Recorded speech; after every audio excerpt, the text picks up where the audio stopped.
Hi, my name is Laurel, and I'm a master's in social work intern here at City College, working in the mental health counseling and at the Student Health Center. And my name is Maddie. I'm a clinical counseling intern studying clinical mental health counseling, like Laurel, working at the Health Counseling Center. And today we're going to be talking about sleep hygiene and body care.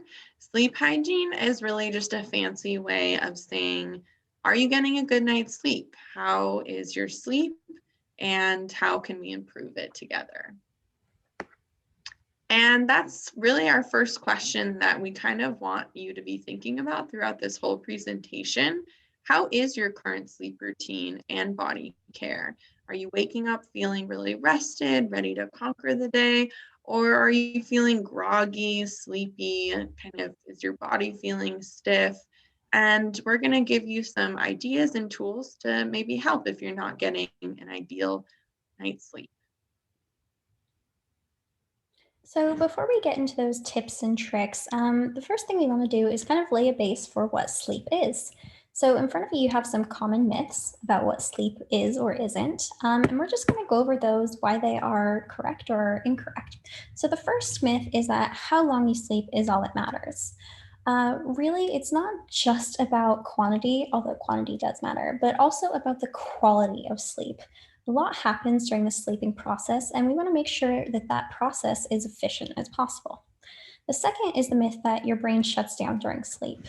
That's not true. Your brain is still moving and serving a lot of important functions. Laura will go over that a little bit more later. So it's not like you're just a blank slate and your brain is gone. A lot of important things are happening. The third myth is that more sleep is always better. That is also untrue. You may have heard the phrase that, like, oh, you need 8 hours of sleep a night. Most adults need 5 to 8 hours of sleep per night. It varies from person to person. But if you're getting any more sleep than that, it could be indicative of something else going on below the surface that may need attention. Number four is the myth that napping makes up for lack of sleep at night. There can be this sometimes social concept of a sleep bank, where it's like you just need a certain number of hours of sleep per week, when really you need a certain number of hours of sleep per night. So if you sleep for 2 hours in the middle of the day, that doesn't make up for the fact that you had 4 hours of sleep the last night. Because, like we said, we have these processes that happen while you're asleep. And then the last is the myth that hitting snooze and sleeping in a little bit more provides meaningful extra rest. I know it can be so tempting to just hit the snooze button and get another 10 minutes of sleep. But as we said, it's the quality of sleep is important. And when you're in that kind of fragmented sleep where you're not truly asleep, you know you have 10 minutes left, maybe the alarm clock keeps going off, that sleep really isn't serving you at all. So why is sleep important? Like we said, there's so many implications and it has far-reaching consequences in our day-to-day lives. It's really that essential part of our health and well-being. It is the body's time to heal and restore itself. So many important things happen in our brain, in our body while we're sleeping. It can reduce the risk for health conditions like diabetes and heart disease. It really does support healthy growth and development. It's working really hard to keep us healthy, and it helps to strengthen our immune system. So if you're feeling a little under the weather, getting that really good sleep is really important. It can enhance our memory and our learning. So if you think that staying up all night, pulling all-nighters, studying to get ready for that big test is helping you, it might actually be hindering you if you're not able to, hold that learning and kind of solidify those memories during your sleep. It can improve our attention and our productivity. It really does increase our resistance to stress. It kind of puts up that blockade to protect us. And it can help to regulate our emotions. So, really, getting a good night's sleep is like putting on a superhero cape and being ready to go out and get it done the next day. And good sleep is even more important during times of increased stress, such as midterms and finals. Times when maybe we're tempted to get less sleep is a really important opportunity to focus on getting better sleep. So now that we've gone over like what sleep actually is, what it can do for you, we want to give you guys some sleep hygiene tips. These are really tools that you can apply to your life to ensure that you're not just getting more sleep, but also better sleep. So the first is to set a schedule, and that means establishing a regular sleep schedule for every day of the week. That means going to bed at the same time and waking up at the same time. On the weekends, I know if you've had a long week and you're like, I just want to rest, it can be really tempting to sleep in a little bit longer. But we'd ask that you avoid sleeping in more than an hour because at that point, it really throws off the schedule as well as your body's natural rhythms. The second is don't force yourself to sleep. If you haven't fallen asleep after 20 minutes, it's not going to happen as your brain is right now. It can be easy to just like lay there, then you'll be left alone with your thoughts. And you're just trying to force yourself to shut off. A better approach would be to get up, just kind of leave the bed and go do something relaxing. And that doesn't mean get up and you're like, well, not going to sleep, time to clean the house. But rather, we want to give your brain kind of a transition period. So you'd want to get up and do something relaxing. Maybe you'll sit in a chair, read a book, drink some tea, something that will allow your brain to just shift into that, okay, it's rest mode space. Number three, you're going to want to avoid caffeine, alcohol, and nicotine. Consuming caffeine, alcohol, and nicotine can impact your ability to fall asleep, and then again, recurring theme of the quality of your sleep. I know sometimes some of us are like, oh, I have a tolerance to this. I think I can handle coffee and its caffeine, no problem. But whether or not you recognize it, the chemicals in these substances are still affecting your brain, even if you don't feel it consciously. The next one is sorry, guys, avoid napping. Napping during the day will make sleep more difficult at night. Naps that are over an hour long, and especially those that are in the evening, are specifically harmful to sleep hygiene. If you do end up needing to take a nap, the recommended amount is 20 minutes. That's just enough time to let your body get a little bit more rejuvenated without putting you too deeply in a sleep where it'll be difficult to get up and resume the day. The next one I think is the one that's maybe the most difficult.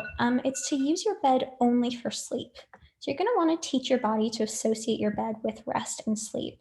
So you're going to want to avoid being on your phone, watching TV, or doing other activities in bed.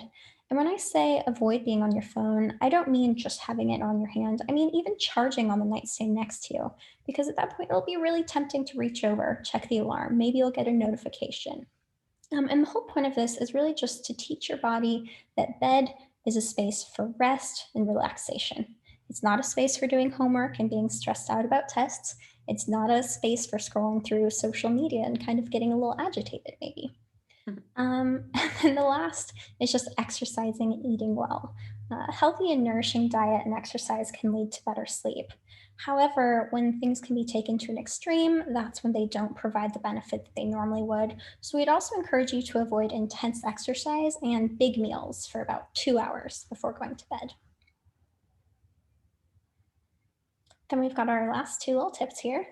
The seventh is sleep in a comfortable environment. It's important to sleep in an area that's adequately quiet, comfortable, and dark. And if that's not something that's really possible in your life, maybe you're sharing a room, there are other tools that you can use to kind of help you at least get your body in the perception that you're experiencing those. So using an eye mask, using earplugs, fans, or white noise can really kind of create that space for you. And then the last is practicing mindfulness. So you can experiment with mindfulness, meditation, visualizations, and relaxation techniques to kind of support you as you make that transition to a restful night of sleep. And actually, a little bit later on in the presentation, we'll kind of be doing a practical demonstration of that. Thanks, Maddie. So, the hard thing about keeping track of our sleep is that when we get a good night's sleep, we kind of just want to spring forth and go about our day. And when we get a bad night's sleep, we just want to leave it behind and not think about it. But we would encourage you to really contemplate how your sleep quality is. And that can be done through a sleep tracker journal. It doesn't have to be really intensive or time consuming. It can be as simple as dedicating a journal to writing a few bullet points in the morning. You can just write down how you're feeling. Oh, I'm feeling really refreshed and at rest, or oh, I feel kind of groggy, my body's stiff. And then reflect on what you did the day before that might have impacted it. So, oh, I'm feeling really good about my sleep. I charged my phone on the other side of the room, maybe got an analog alarm clock, and I went for a hike and went to bed on time. Or I'm not feeling great. Maybe I shouldn't have had that third espresso shot right before I got into bed, right? So just keep track of what makes a good night's sleep for yourself and what makes bad night's sleep. And really noticing how the day impacts your sleep and how your sleep impacts your day. It can really be as simple as, like I said, jotting down a few bullet points in the morning and in the evening and tracking that for a week or two can really raise your awareness so you can be more conscious of what can lead to a better night's sleep. So, as Maddie mentioned, that can really help with sleep is to create that place, that calming place where you know your bed is for sleep. And one thing that can really help is some meditation and mindfulness. So, this is one example of a meditation that you can do called a body scan. You can do it lying down, sitting, in any posture that's comfortable and relaxing to you. So, as we transition into this activity, make sure that you find yourself in a comfortable place. If you are happen to be at home, you can even go lay down, you can turn off your video, and you can start to relax your body and close your eyes. And as you close your eyes, I would invite you to just take 3 deep breaths with me. We're going to breathe in and we're going to breathe out, lengthening our breaths.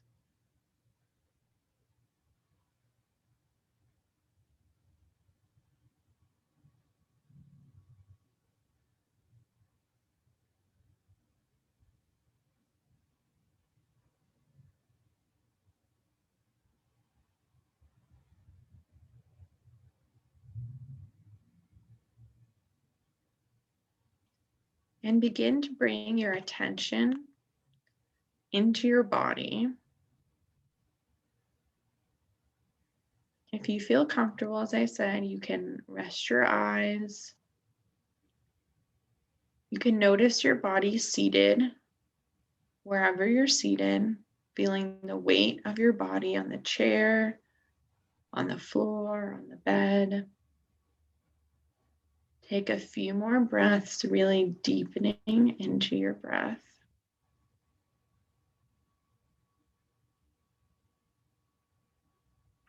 As you take a deep breath in, bring in more oxygen, enlivening your body.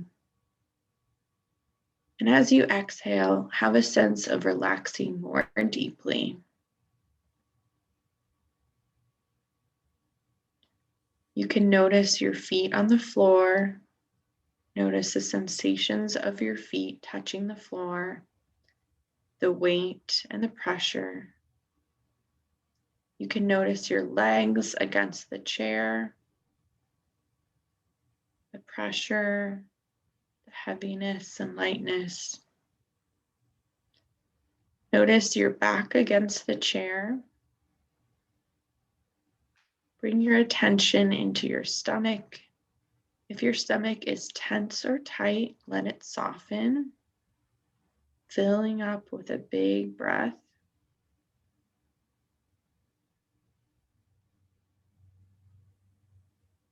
Notice your hands. Are your hands tense or tight? See if you can allow them to soften. Notice your arms. Feel any sensation in your arms. Let your shoulders be soft. Notice your neck and throat. Let them be soft. Feel it relax. Soften your jaw. Let your face and facial muscles be soft. Then notice your whole body present. Take another deeper breath.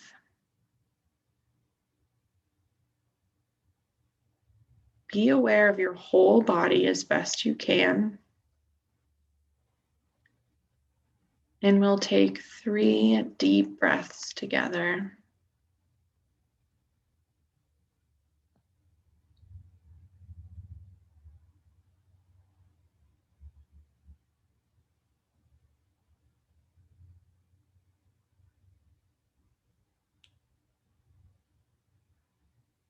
And when you're ready, you can open your eyes, coming back to this moment.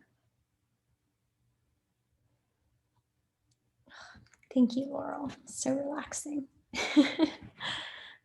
So the last thing we have for you guys before we say bye and send you off for the semester is just some last minute resources. If you want to pause the video just to jot these numbers down, that's completely okay. So the first one we have for you is the Access Crisis phone line. If you're ever feeling like you need to talk to someone, you can just either call or text them at those numbers there. It's completely free, completely confidential, and something that's very helpful to our students is it's open year-round 24/7. The next one I'm biased to that has the Student Health Center. You are eligible to consult with a nurse completely free by the nature of just being a student. And you can also schedule an appointment with a mental health counselor to us by emailing that address right there. And then last is if this has kind of resonated with you, if you guys are interested in mental health at all, we have a really wonderful club on campus called the Active Minds Club. So you can also reach out to them through our office email. And I think that's all we have for you. We hope you have a really wonderful semester and hope that this has helped you with your sleep hygiene. Thank you and goodbye.